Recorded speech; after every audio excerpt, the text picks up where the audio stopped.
আলম কতটা বিয়াদ্দ হলে আরেকজনের বোন নিয়ে বাজে কথা বলে।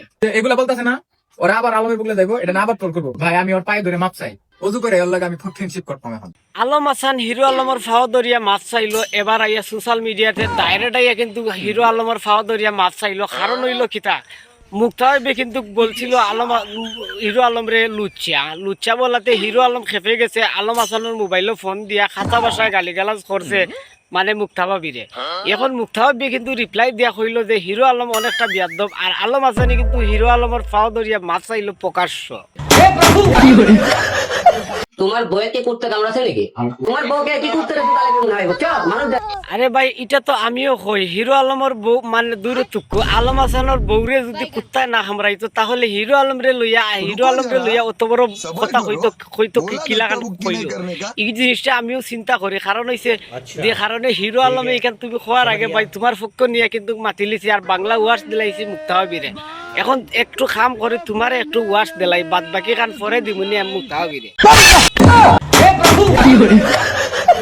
ওই হোটেলে কাজ করতে যাই কিন্তু আপনি তারে বিয়ে করছেন, তো আপনি আবার কিভাবে আপনার বউকে আপনি সাহস দেন যে হিরো আলমকে নিয়ে কথা বলে? এই নিছেন আমরা হিরো আলমের নতুন নায়িকা বুঝছো নাকি? তা কইছে তাইনর বুকুত খাফর ঠিক মতো নাই, কারণ তাইন বুকুর খাফর উদলাইয়া দেখাইরা মানুষরে বুঝছো নাকি? তা কইছে তাইনর খাফর তলে যে দুইটা আছে, এই দুইটা দেখাইয়া তাইন এখন আইয়া পাবলিক ফিগার হইয়া বাইরে লওয়ার নতুন করে চেষ্টা করা। এখন কথাটা হইছে তুমি আগে তোমার নিজের বুকুর খাফরটা ঠিক করো বুঝছো নাকি? তা কইছে আর ঠিক করিয়া এগুন যদি দেখাইবার ইচ্ছা থাকে তাহলে ফাইভেটে তুমি হিরো আলমরে দেখাই আইও বুঝছো নাকি? তা কইছে ইকান হইলো সোশ্যাল মিডিয়া, ইকান তোমার বাপদাদার সম্পত্তি নাই।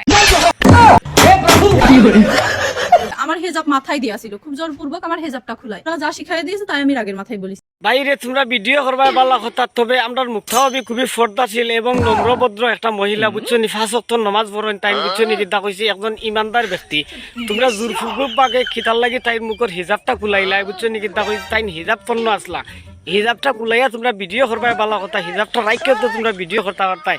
এখন কথাটা হইছে মুক্তাবাবি বুঝছো নি? কিতা কইছে খুবই পর্দাশীল এবং বালা উচ্চ বংশর মেয়ে।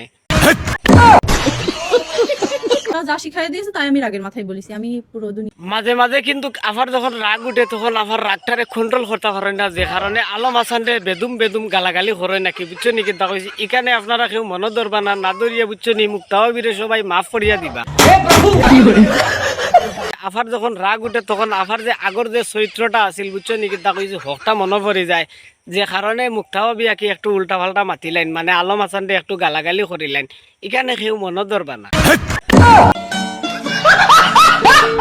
দেশবাসীর কাছে আমি ক্ষমা চাচ্ছি, অনেক খারাপ ভাবে আমি কথা বলছিলাম। যখন আমি বাসায় এসে ভিডিও দেখি তখন আমি নিজে লজ্জিত, এখন আমি লজ্জিত। আফার যে লজ্জাটা আছে বুঝছো নাকি? তা কইছি বিবেকটা জাগ্রত হয়ে গেছে, আগে আবেগে কাম করছিল এখন বিবেকে কাম করেন, যে কারণে আফা এখন লজ্জিত। আপনারা কিন্তু মাফ করিয়া দিবা মুক্তাবাবিরে। কথা একটা কথা কয়, জাতর মেয়ে কালো ভালো নদীর পানি গুলাও ভালো। তে আপনি বুঝতে হইবা যে গুড়িটা খিতা আর আগা খিত হইব, মানে গাছ যদি ভালো হয় ফল অবশ্যই ভালো হইব, এটা আপনার আর বুঝার দরকার।